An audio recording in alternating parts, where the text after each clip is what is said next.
kan wali ini. Kepencet, Nah, ini loh. kepencet. Ini kayak Wahyu Kepencet nanti ya, kalau iya. sampean itu kalau beli minimal 10 loh, awas kurang dari 10 loh sampean. Ya Lah, aku minimal bawain pensiunan, 10. aku 10 ki piye, Pak? Oh, aku pensiunan. Ini ya, sebentar ya, Kakek Wahyu bentar aja nurusin yang tadi gini loh. Perspektif yang nurunin rantai dari emas, termasuk hal-hal yang menyingkap kesaktian ya. Kalau istilah orang kita itu kejadokan yang kemudian dibumbui keramat. Itu ulama-ulama terdahulu itu sudah meluruskan. Pertama tadi saya ulang tadi gambaran yang sudah disampaikan. Pertama oleh Imam Asy-Syatibi. Jadi bahwa beliau Imam Asy-Syatibi yang wafatnya tahun 790 Hijri abad 8 berarti menyatakan bahwa segala hal yang menyalahi kebiasaan yakni khariqul adah itu bila tidak memiliki dasar syar'i dan tidak sejalan dengan ketentuan syariat maka itu bukan dari Allah. Meskipun tampak wow luar biasa. Yang kedua pendapat dari Imam Ibnu Taimiyah dalam kitab Al-Furqan Bainal Auliya'i war Rahman wal Auliya'i Syaiton. Beliau berkata, "Man ra'as sama au sa'ida ilaiha au takallam ma'al malaikah au ra'al arwah la yakunu waliyan lillah hatta takuna muttabi'an lisyari'ah fa illam yakun faqad yakunu dzalika minal istidraj au khudi'as syaiton."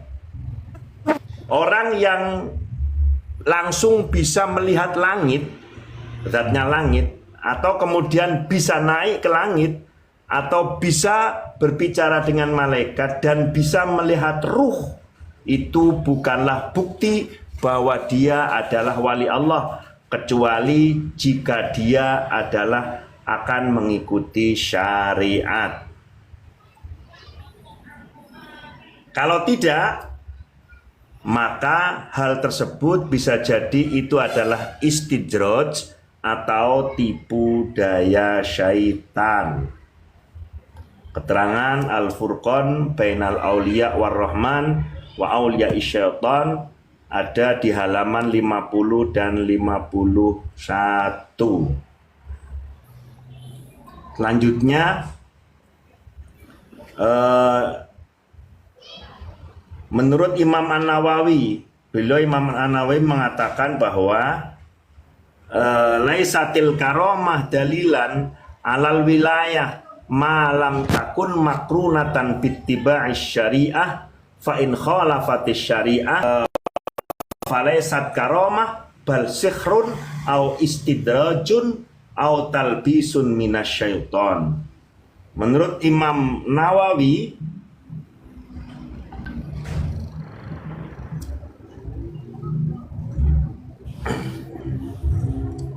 tidaklah yang namanya karomah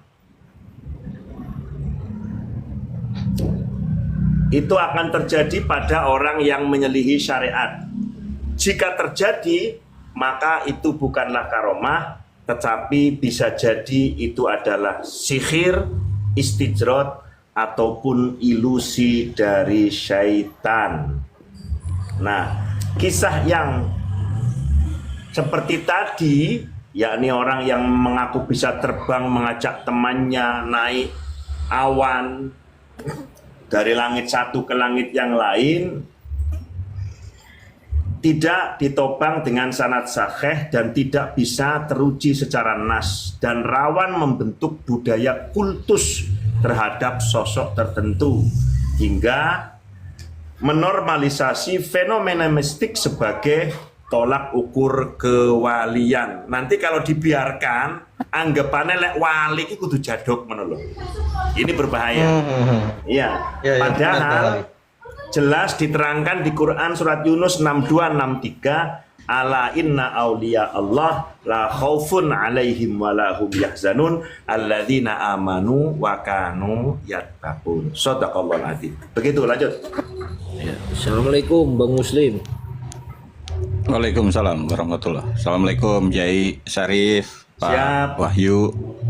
Ya, Waalaikumsalam warahmatullahi wabarakatuh. Assalamualaikum warahmatullahi wabarakatuh.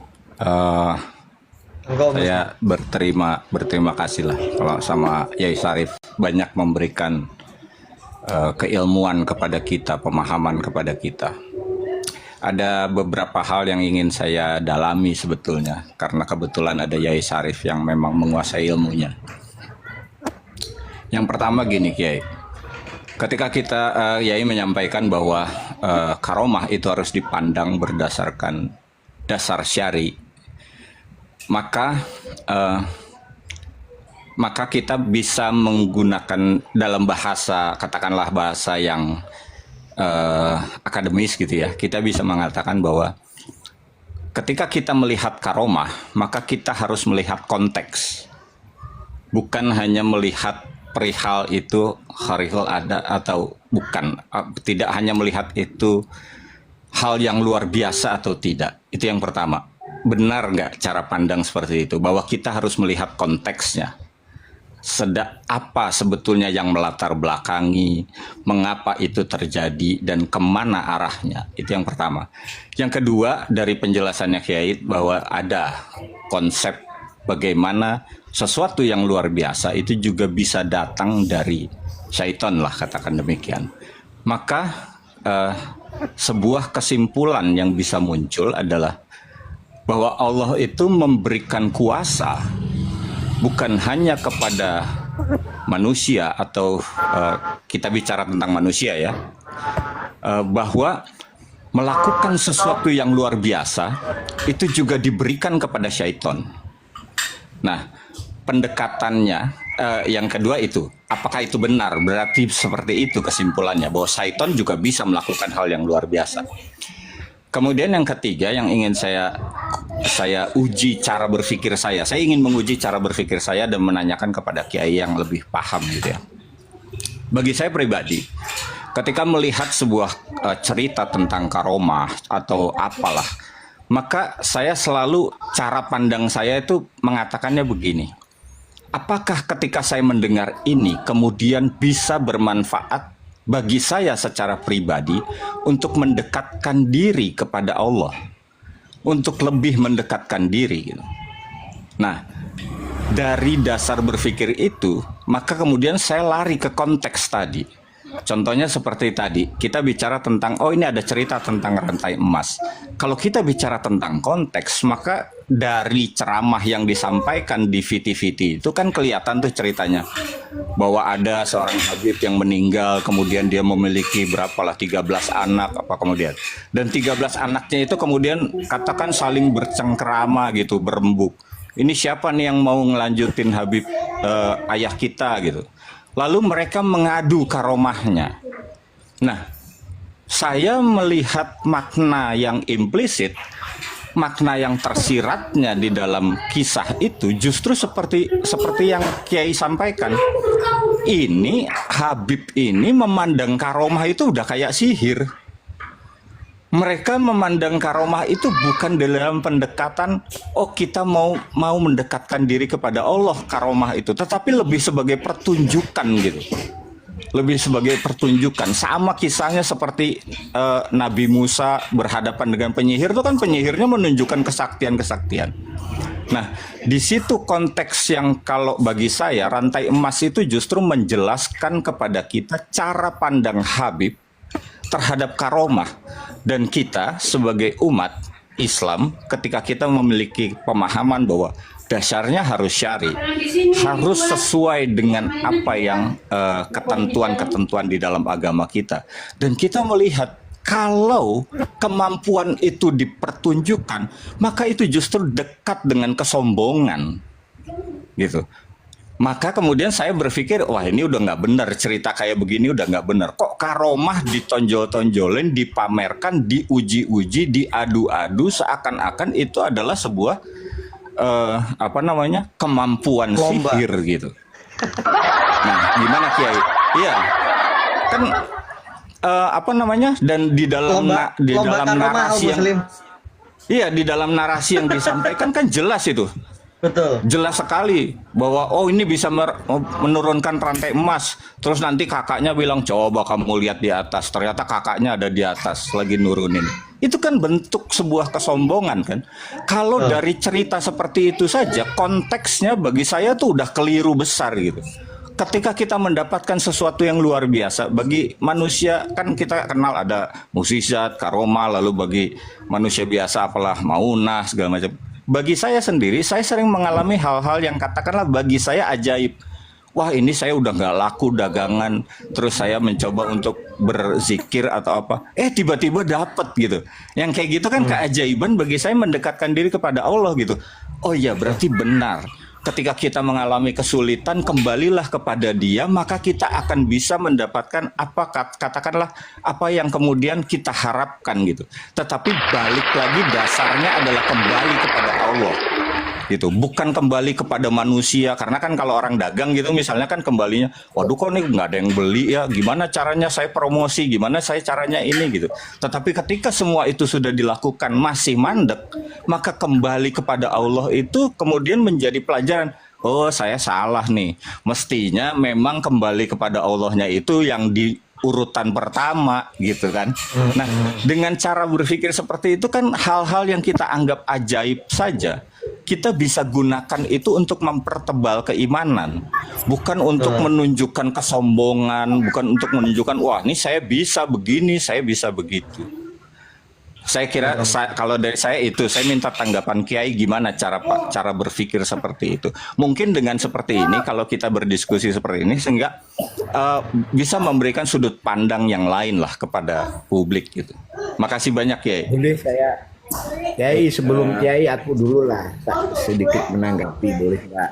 Ya Kakek Wahyu silakan Kakek Wahyu. Ya. Kakek Wahyu. Monggo kakek, monggo Mbah Wahyu. Karomah itu ada dan bahkan mungkin setiap orang itu juga mengalami. Nah, misalnya saya lah gitu. Saya itu mungkin di dalam hidup saya gitu. Kadang-kadang tidak hanya di atas kertas. Kadang-kadang mendapat sesuatu itu yang secara hitung-hitungan mustahil.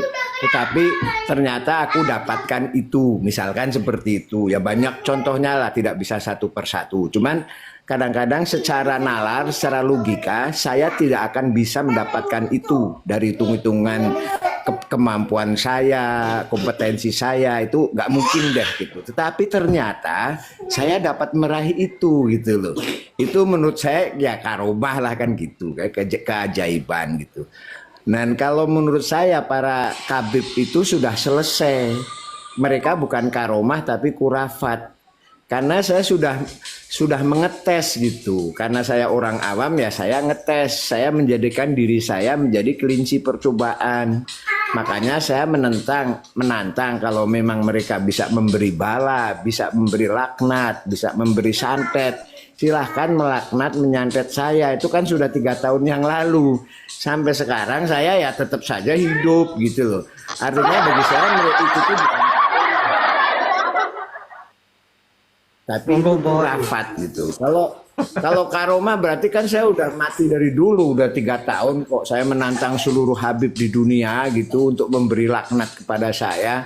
Ya nggak mungkin bisa terjadi karena ilmu saya lebih tinggi. Maksudnya lebih tinggi begini, bahwa mati hidup saya itu hanya di tangan Allah gitu loh, nggak bisa di tangan kabaib. Jadi saya berani saja, silahkan nyantet saya, silahkan memberi laknat saya, coba. Ya karena saya begitu yakin bahwa yang bisa mematikan saya hanya Allah, yang bisa memberi rezeki saya hanya Allah. Tidak ada satupun yang selain Allah gitu. Jadi bagi saya kecil gitu.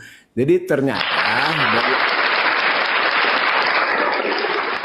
dari apa yang saya lakukan gitu, menantang mereka, tidak terjadi apa-apa. Karena apa? Karena Allah itu lebih tinggi jauh daripada mereka. Begitu gitu loh. Jadi begitu Pak Yai, Pak Mus. Monggo Mbah Wali. Mencoba mengurai dikit ya. Jadi berkaitan tentang keberadaan sihir, lalu kekuatan dari Allah yang kemudian dikuasakan kepada beberapa makhluknya, diantarain kepada jin, kepada syaitan dan lain sebagainya. Itu nanti bisa dilihat di Quran surat Al-Baqarah ayat 102. Bismillahirrahmanirrahim. Wattaba'u ma tatslu syayatinu ala mulki Sulaiman Wa ma kafara Sulaimanu walakinna syayatina kafaru yu'allimunan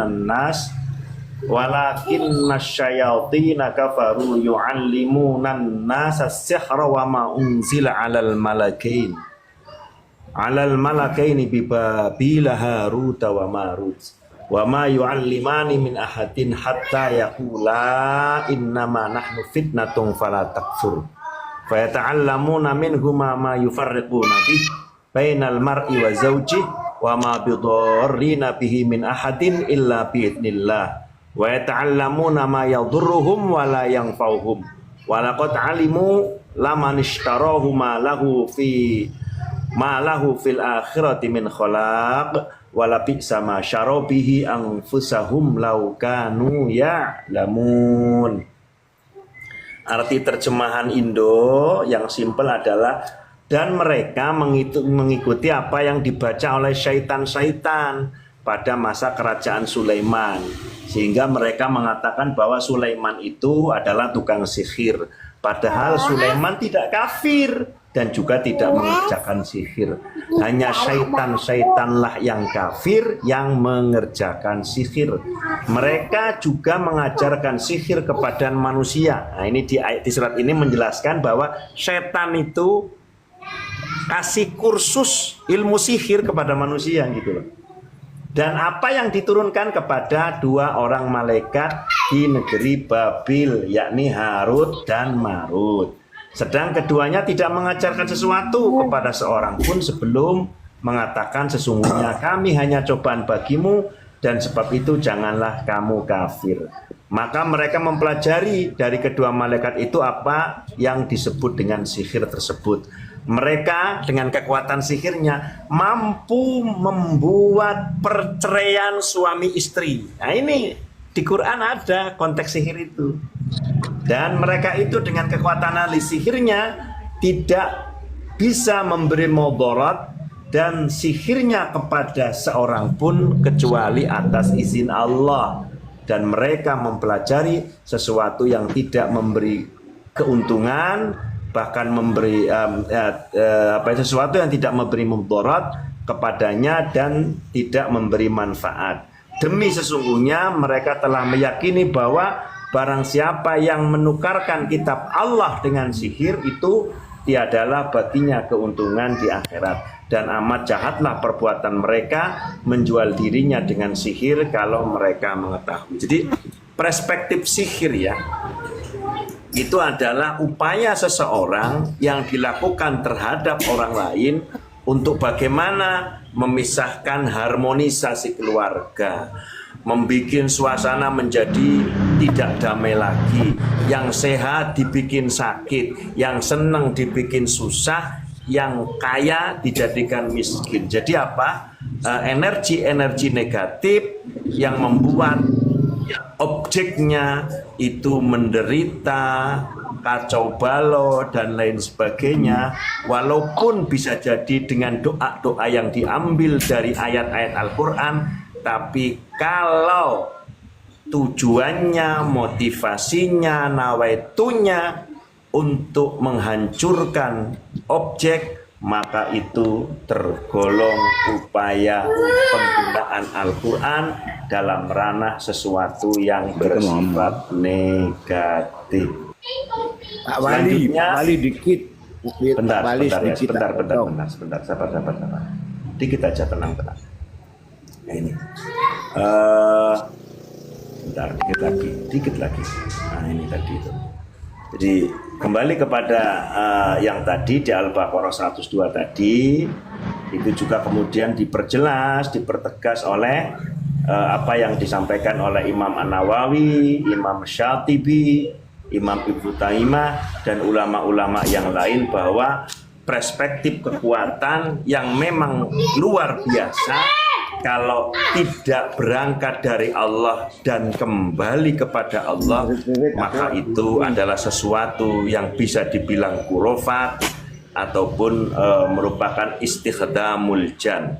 Lalu dijelaskan bahwa la taqaul karomah li waliyin illa limaslahatil muslimina ammah. bahwa tidak akan muncul karomah atas walinya Allah kecuali kemunculannya akan membawa maslahat kebaikan kepada umat muslimin secara amah, secara umum. Begitu teman-teman, terima kasih. Masih aku sedikit aja aku mau ini menuturkan pengalaman pribadiku. Ini mungkin barangkali bisa diambil pelajarannya. Jadi gini, aku mempunyai bukan guru ya. Aku pernah menemui kiai Pati di Pati dulu. Kiainya sudah tua sekali gitu. Nah, kenapa saya pede sekali itu melakukan para mereka tak suruh nyantet saya? Itu berdasarkan dulu waktu masih muda saya ketemu Kiai Pati namanya lupa.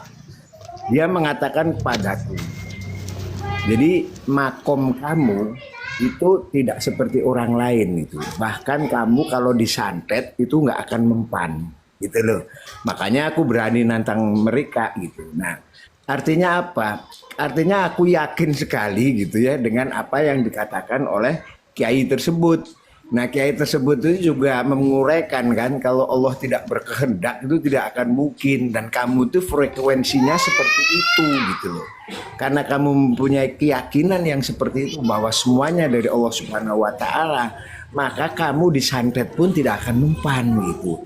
Ini demi Allah ya, tapi saya lupa kiainya siapa. Itu mungkin pada waktu itu aku masih usia 40 tahun di Pati. Kiainya udah tua, udah sepuh. Orangnya sederhana banget gitu. Karena aku ada ingin mendapatkan pencerahan, dapat informasi dari teman-teman bahwa di Pati ada kiai yang pintar gitu ya. Nah, maka saya ke sana gitu. Dan anehnya loh. Bos saya itu juga suka mencari orang pinter gitu ya. Dan saya kan cerita kepada bos saya udah ketemu kiai ini gitu, begini begitu gitu. Terus bos saya itu kesana gitu. Tahu nggak? Lebih daripada 3 kali bos saya kesana itu nggak pernah ketemu sama beliau. Ada aja alasannya. Begitu. Jadi ya barangkali itu juga karomah juga gitu loh. Kiai itu mempunyai karomah juga karena dia yang membimbing aku, karena dia yang bisa menjawab pertanyaanku yang sangat aneh gitu. Jadi beliau mengatakan itu sehingga aku sangat yakin bahwa aku tidak bisa disantet gitu. Demikian sedikit karena semua dari Allah Subhanahu wa taala. Demikian matur nuwun.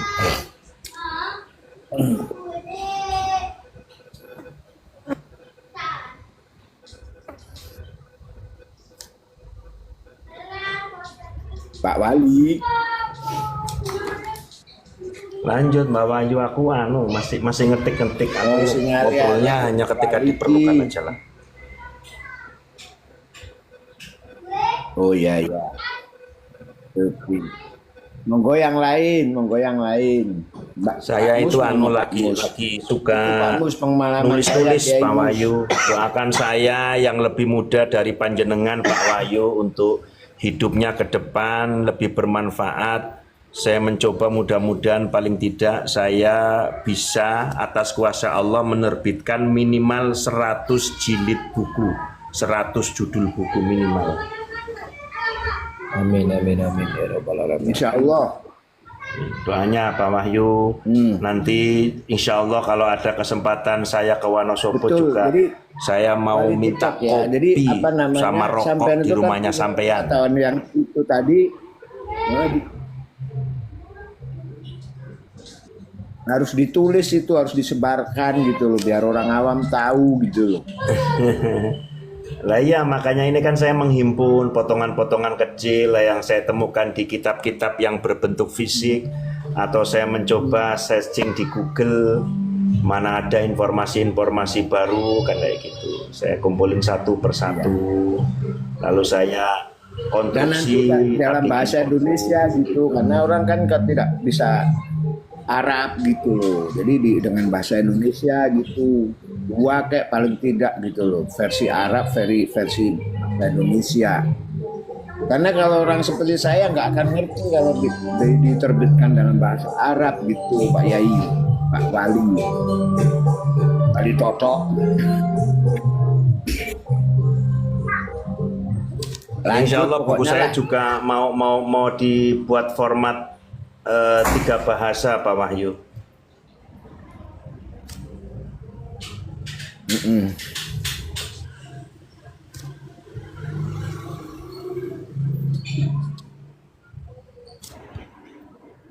Ya wis, saya terima kasih Yai Syarif.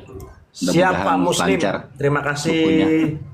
Sama-sama saling mendoakan ya yang Saya terbaik. izin turun dulu kawan-kawan siap, semua. siap. Ya, Makasih banyak buat host Ya, Kang makasih Elian Om udah Muslim. naikin. Waalaikumsalam. Saya Terima kasih, saya Om izin Muslim. turun dulu ya. Ya, assalamualaikum Ya, warahmatullahi wabarakatuh. Waalaikumsalam warahmatullahi Assalamualaikum warahmatullahi wabarakatuh. Selamat datang Bang Sinyo.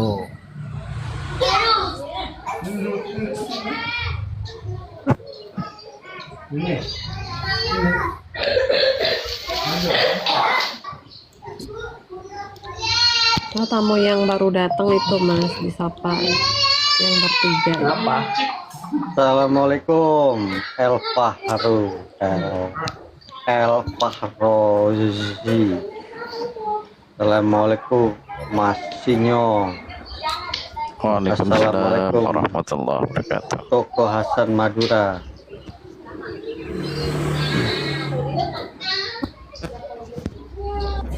Mohon izin, ini temanya apa ini, Pak? Temanya ngobrol santai. Yang jelas seputar kajian apa ya, nasab ya, kajian khurafat yang ditulis oleh Mbah Wali. Jih.